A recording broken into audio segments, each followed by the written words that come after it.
எல்லாத்தையுமே வந்து இழந்துட்டான். இனி வந்து வாழ்க்கையில எதுவுமே இல்ல.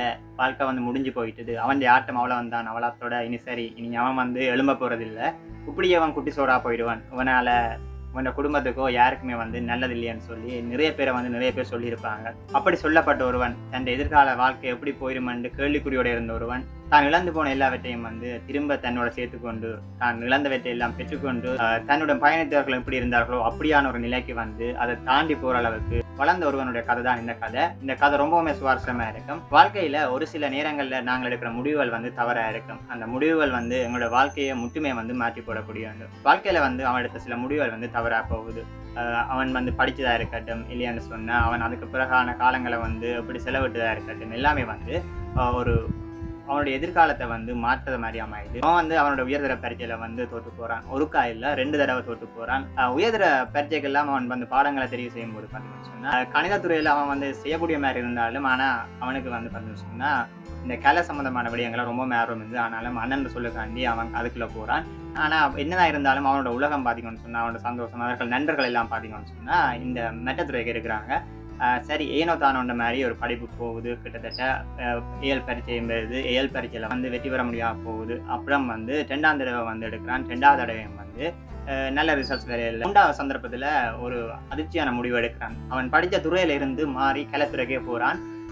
பக்கத்தில் இருந்த ஒரு ஆசிரியர் உதவியோட அவன் அது சம்பந்தமான பாடங்களுக்கு தேவையான சேர்த்திட்டங்கள் எல்லாத்தையும் செய்து அவருடைய உதவியோட வந்து கலைத்துறைக்குள்ள போறான். அதே நேரம் பார்த்தீங்கன்னு சொன்னா ரொம்பவுமே வந்து கஷ்டமான சூழல் இருக்குது. அப்போ எப்படியாவது ஒரு வேலைக்கு போனோம்ன்றக்காண்டி ஒரு பசல கடைக்கு வேலைக்கு போறான். உயர்தர பரீட்சையில வந்து கலைத்துறையில தோற்றுறதுக்கான விண்ணப்பங்கள் எல்லாம் போட்டுட்டு இருக்கும்போது கிட்டத்தட்ட ஒரு 6 மாசம் அப்படி அந்த கடினமான ஒரு சூழல். அந்த உரக்கடையில வேலை செய்யறான் ஒரு குறைஞ்ச சம்பளத்துக்கு. அதை விட அந்த நேரம் கூட அவன்கிட்ட பேர்ல லோனும் இருந்தது. அப்போ அதையும் கட்டி கொண்டு வேலையும் செய்ய வேண்டிய இல்லாமல் ஒரு குறைஞ்ச சம்பளம் ஒரு 10,000 ரூபாய் சம்பளத்துக்காண்டி அந்த வேலைக்கு போறான். அந்த வேலைக்கு போய் கொண்டிருந்து கொண்டு 6 மாதத்துக்கு பிறகு அவன் வேற ஒரு வேலைக்கு போறான்.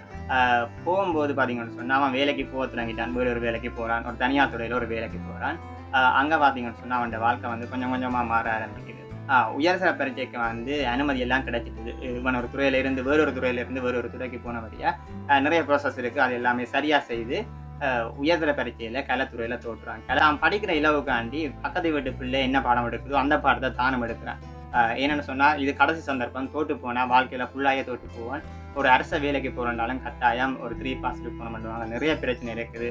இப்போ அவன் பக்கத்து வீட்டு பிள்ளை என்ன பாடம் படிக்குதோ அந்த பாடத்தை படிக்கிறான். என்னன்னு சொன்னா அவங்களோட நோட்ஸை வேண்டி படிக்கிறக்காண்டி மிகவும் வந்து சில பாடங்கள் கடினமான பாடம். ஜியோகிராஃபி எடுத்தான். ஜியோகிராஃபி பார்த்தீங்கன்னு சொன்னா உண்மையிலேயே கொஞ்சம் கடினமாக இருக்கும். அதே நேரம் பார்த்தீங்கன்னு சொன்னால் அடுத்தது ஹிந்து கல்ச்சர் எடுத்தான். இவனும் பார்த்தீங்கன்னு சொன்னால் ஒரு கிறிஸ்தவ மதத்தை சேர்ந்தவன். ஹிந்து கல்ச்சர் எடுத்தான். அதுக்கு பிறகு தமிழ் எடுத்தான். தமிழ் வந்து எல்லாருமே வந்து ஓரளவு செய்யக்கூடிய ஒன்றும் அதுலேயும் வந்து கடினமான தன்மைகள் இருக்குது. இப்படியே இருக்கும்போது இவனால் வந்து படிக்க முடியலை. என்னென்னு சொன்னால் வேலைக்கு போகணும், என்ன டியூஷனுக்கு போக முடியாது. எக்ஸாமுக்கு நாள் கட்டிடுது. கிட்டத்தட்ட 1 மாதம் தான் இருக்குது. இந்த 1 மாதம் தான் அவன் படித்தது. வேலைக்கு போயிட்டு வந்து பக்கத்து வீட்டு பிள்ளை என்ன கொப்பியை வேண்டி அந்த பிள்ளை என்னென்ன படித்ததோ அந்த கொப்பியை மட்டும் வேண்டி அதில் இருக்கிற நோட்ஸ்களை தான் படித்து உயர்தர பரீட்சையில் தோற்றி உயர்தர பரீட்சையில் நல்ல பெறுவர் எடுக்கிறான். அது வந்து பார்த்தீங்கன்னு சொன்னால் ஒரு பல்கலைக்கழகத்துக்கு வந்து போகிறதுக்கான தகுதியுடைய ஒரு ரிசல்ட்ஸ் இல்லை. ஆனாலும் கிடைச்ச 3வது சந்தர்ப்பத்தில் உயர்தரத்தில் வந்து 3 பாடமும் பாஸ் பண்ணுறான். அவனோட கனவு ரொம்ப நாளாக இருந்தது. என்னென்னு சொன்னால் அவனோட அண்ணன் வந்து பார்த்தீங்கன்னா ஒரு பல்கலைக்கழக மாணவன். இவன் ஒரு தனியார் துறையில் வேலை செய்து கொண்டு இருக்கிறான்.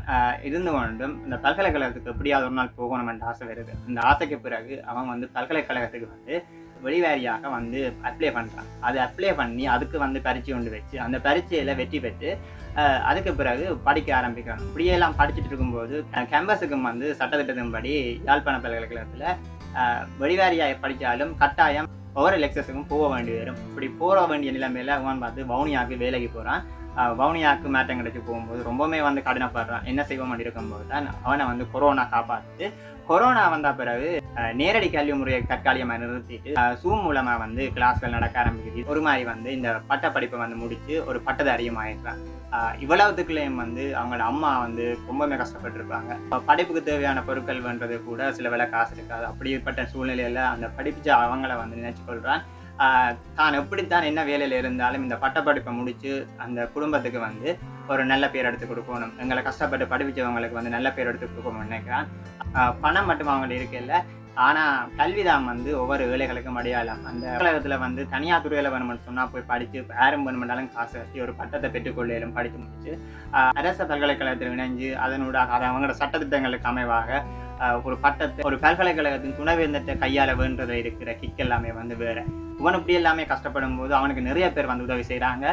அவன் வந்து அவங்களோட பக்கத்தில் இருக்கிற சில ஆட்களை வந்து கேட்டு அவங்க செய்கிற உதவி, அவங்களா விரும்பி செய்கிற உதவிகளோட வந்து அவன் படித்து ஒரு பட்டதாரி ஆகிறான். ஒரு அம்மா அப்பாக்களுக்கு இதை விட வந்து வேறு என்ன சந்தோஷம் வேணும்? லைஃப்பில் வந்து தோட்டு போனான், அவனால் இனி முடியாது, எல்லாமே முடிஞ்சது, இனி வந்து அவன் இப்படியே குட்டி சோறாக இருந்துடுவான் நினைச்சவையில் இதே எல்லாத்தையும் கூட சொல்லி ஆகணும். ஒரு காலகட்டத்தில் அவன் வந்து நல்ல நிலையில் இருந்தான். அவன் படிக்கும்போது அவன்கிட்ட டீச்சர்ஸ் மேலே கேட்டாலே தெரியும், அவனை வந்து ஒரு வித்தியாசமாக பார்த்தாங்க.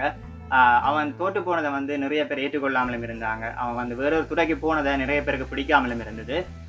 ஆனாலும் அவன் வந்து சில தவறான முடிவுகள் எடுத்தான். அந்த முடிவுகள் வந்து அவனை ரொம்பவுமே வந்து கீழ்நிலையை கொண்டு போச்சு. அவன் கொண்டு போன பிறகும் அவன் வந்து தோட்டு போனான் என்று தன் தோல்வி ஒட்டுக்கொள்ளாமல் வாழ்க்கையின் ஓட்டத்தில் ஓட ஆரம்பித்தான். ஒரு வாழ்க்கை எப்படி போகணுமோ அப்படியான ஓட்டத்தில் ஓடினான்.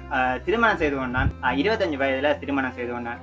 ஒரு கட்டத்தில் அவங்களோட சொந்தக்காரர் எல்லாருமே வந்து பார்த்தீங்கன்னா நினைச்சாங்க, இவனுக்கு வந்து இந்த வயசுல திருமணம் வேணுமா, ஒரு கடன் கஷ்டத்தில் இருக்கும்போது திருமணம் வேணுமான்னு சொல்லி ஒரு கீழ்த்தனமான ஒரு பார்வையில் இருந்தாங்க. அப்போ கூட அவன் துவண்டு போகாமல் அவர்களுக்கு வந்து எழுந்து பதிலளிக்க ஆரம்பித்தான். ஒவ்வொரு கட்டங்கள்லையும் அவன் வளர ஆரம்பித்தான்.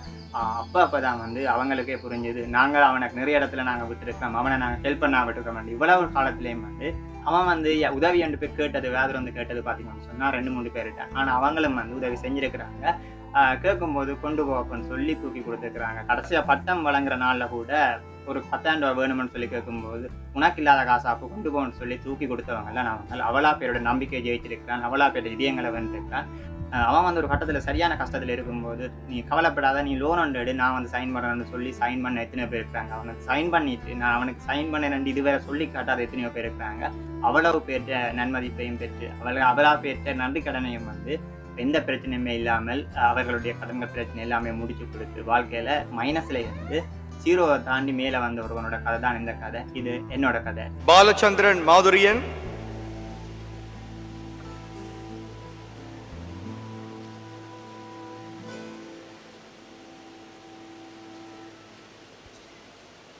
கேம்பஸ் லைஃப்ன்றது வந்து எல்லாருக்குமே வந்து கிடைக்காது. படித்து ஒரே தரத்தில் பாஸ் பண்ணி எல்லாரோடையும் போட்டி போட்டு படித்து ஒரே பட்சில் வேறு மாவட்ட ரீதியாக இலங்கை பூராயே போகிறவங்க அப்படி இருக்கிறாங்க. அவங்களுக்கெல்லாம் வந்து உண்மையிலேயே அது ஒரு கெத்துத்தான். நாங்கள் வந்து என்னதான் வெளிவாரியாக செய்தாலும் அந்த உள்வாரியாக போகிற கிக் இருக்குது.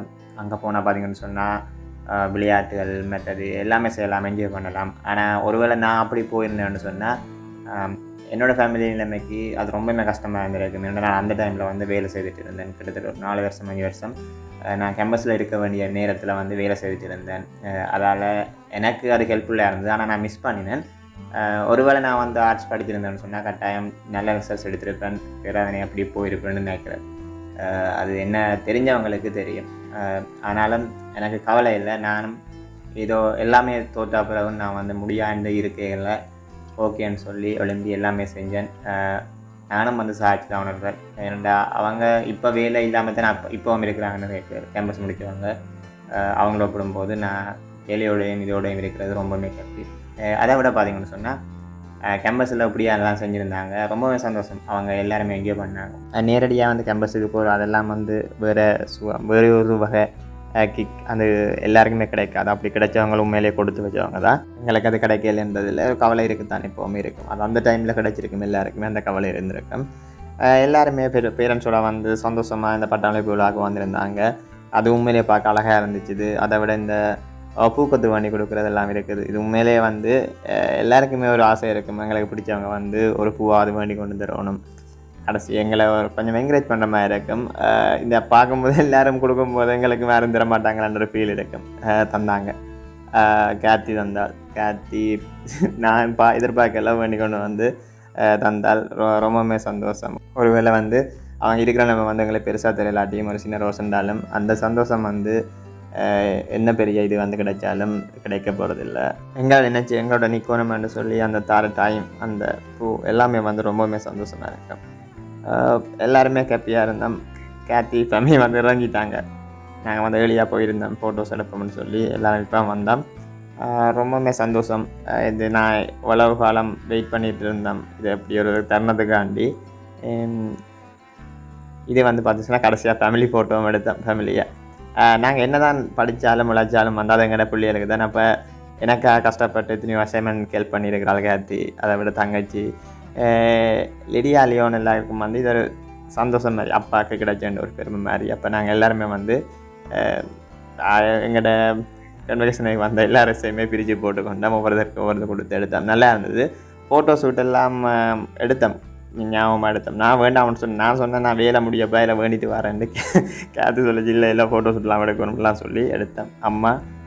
அம்மாவுக்கு வந்து உண்மையிலேயே தேங்க்ஸ். ரொம்ப கஷ்டப்பட்டுக்கிறாங்க எங்களோட படிப்பில், எங்களோட ஃபேமிலியில் ரொம்பவுமே பிள்ளைகள் படிக்கணுமெண்டக்காண்டி ரொம்பவுமே கஷ்டப்பட்டுக்கிறாங்க. இப்போ கஷ்டப்படலைன்னு இல்லை, அம்மா வந்து சப்போர்ட் பண்ணியிருக்கிறாங்க. தங்கச்சியும் கேத்தியும் என்னோட அசைன்மெண்ட் நிறைய ஹெல்ப் பண்ணது அவங்க தான். அதுதான் அவங்களுக்கு இப்படி ஒரு கௌரவத்தை கொடுத்தேன். இது பார்த்தீங்கன்னு சொன்னால் எங்களோட ஃபேமிலி. சில பேர் நினைப்பீங்கள் இவன் ரொம்பவுமே வந்து சீன் போடுறான்னு சொல்லி. ஆனால் என்னோடய வாழ்க்கையை பார்த்தவங்களுக்கு தெரிஞ்சிருக்கும் நான் எப்படி டவுன் ஆனேன், எப்படி அப்பானு சொல்லி. நான் என்னோடய உண்மை கதையை தான் சொல்லியிருக்கிறேன்.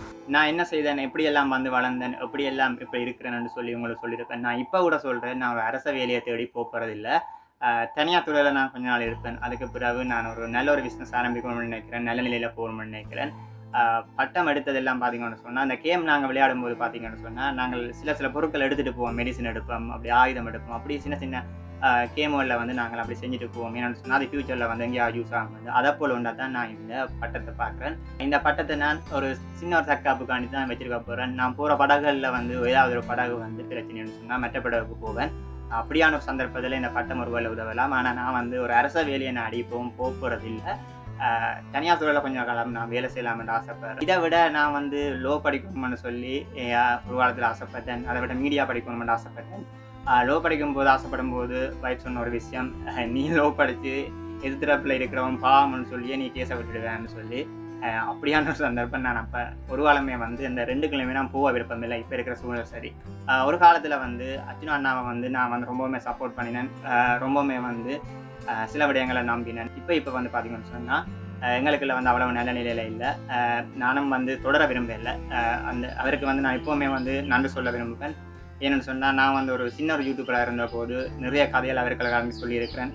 அவர்களை வந்து ஒரு கட்டத்தில் வந்து நல்ல நிலையில் வந்து காட்டியிருக்கிறேன். அவரும் என்னை நம்பினேன், நானும் அதை ஏற்றுக்கொள்வேன். சில இடங்களில் வந்து என்னாலையும் பேசாமல் இருக்க முடியலை, பேசினேன். அது என்னோட பழக்கமும் கூட. நான் உண்மையை பேசணும்னு ஆசைப்பட்டேன். சில பேர் நினைப்பாங்கள் இவன் அப்படி என்ன அவருக்கு செய்துட்டான்னு சொல்லி. நான் போட்ட ஒவ்வொரு வீடியோவாக இருக்கட்டும், அதில் வந்து பார்த்துக்கணும்னு சொன்னால் அந்த 3 பேர் இருக்கட்டும், மயூர் அண்ணாவாக இருக்கட்டும், கௌசல்யா தங்கச்சியாக இருக்கட்டும், அர்ஜுனா அண்ணாவாக இருக்கட்டும், சில சந்தர்ப்பங்களை வந்து நான் வந்து நல்லாவே போட்டிருக்கிறேன். அவங்கள வந்து ஒரு பிம்பத்தை வந்து உருவாக்கியிருக்கிறேன். அவர்கள் வந்து கஷ்டப்பட்டார்கள், அவர்கள் வந்து உண்மையிலே திறமையானவர்கள். ஆனால் நான் அவர்களை வந்து வேறொரு விதத்தில் காட்டியிருக்கிறேன். அது என்னோட வீடியோக்களை பார்த்தவங்களுக்கு தெரியும், அவங்களுக்கும் தெரியும். இனிமேல் நான் வந்து அவரோட தொடர்ந்து பயணிக்க போகிறதில்லை. ஆனால் பார்ப்பேன், அரசியலை பார்த்து கொண்டு இருப்பேன். நான் அரசியலில் ஈடுபட போகிறதில்லை. இனி நாங்கள் வளருவோம், இன்னுமே வளருவோம், ஒவ்வொரு கட்டத்தையும் தாண்டி போவோம். அப்படி கட்டங்களை தாண்டும் போது எங்களோட சக்ஸஸை சில பேருக்கு பிடிக்கும். உன் வளரணும், உன் இன்னும் போகணும், உன்னை ஆசைப்பட்டு எல்லாம் அடையணும். வந்து உங்களோட சப்போர்ட், உங்களுடைய ஆதரவு எப்பவும் இருக்கணும். நான் வந்து வாழ்க்கையில் எப்பவும் ஜெயிப்பேன். எப்பவுமே வந்து கடவுள் மேலே நம்பிக்கை உள்ள ஒருவன் நான். என்னால் ஏழாண்டு நிலை வரும்போது சரி இல்லையான்னு சொன்னால் இது என்ன விட்டு கைதவறி போகுதுன்னு நினச்சா கூட நான் கடவுள் மேலே தான் பாரத்தை போடுவேன். எப்போவுமே வந்து நான் கடவுள் நம்புவேன். நிறைய நான் வெற்றி பெற்றிருக்கிறேன். இன்னும் கொஞ்சம் காலம் போகும்போது கார் எடுக்கிற வீடியோ, வீடு கட்டுற வீடியோ எல்லாமே போடுவோம். உங்களோட சப்போர்ட் எப்போவும் இருந்தேன்னு சொன்னால் நாங்களும் சரி நீங்களும் சரி சந்தோஷமாக எப்போவுமே பயணிக்கலாம். இனி வந்து நான் கொஞ்சம் இந்த அரசியல் பற்றி பேசுகிறத விரும்பலை. என்ன சொன்னால் இப்போ இருக்கிற சூழ்நிலைகள் வந்து ரொம்பவுமே கடினமாக இருக்குது. என்னோட குடும்பமாக இருக்கட்டும், என்னோட பிள்ளைகளாக இருக்கட்டும், என்னோட மனைவியாக இருக்கட்டும், எல்லாருமே வந்து சந்தோஷமான ஒரு சூழலாம் கடந்து செல்லலாம்னு ஆசைப்படுறனாகவே வந்து இனி வந்து லைஃப் ஸ்டைலோடைய போடுவோம். இந்த அரசியல் பக்கம் போக வேண்டாம்னு ஒரு மேல்நிலையிலும் இருக்கிறேன். ஓகே ஃப்ரெண்ட்ஸ், இந்த வீடியோ நிறைய பேருக்கு வந்து மேட்டத்தை உருவாக்கியிருக்குமென்னு நினைக்கிறேன். என்ன போல தோற்று போனவன் இனி வந்து வாழ்க்கை முடிஞ்சு போய்க்கன்னு நினைக்கிறவங்க எல்லாருக்குமே வந்து இந்த வீடியோ வந்து ஒரு மோட்டிவேஷனாக இருக்குமென்னு நினைக்கிறேன்.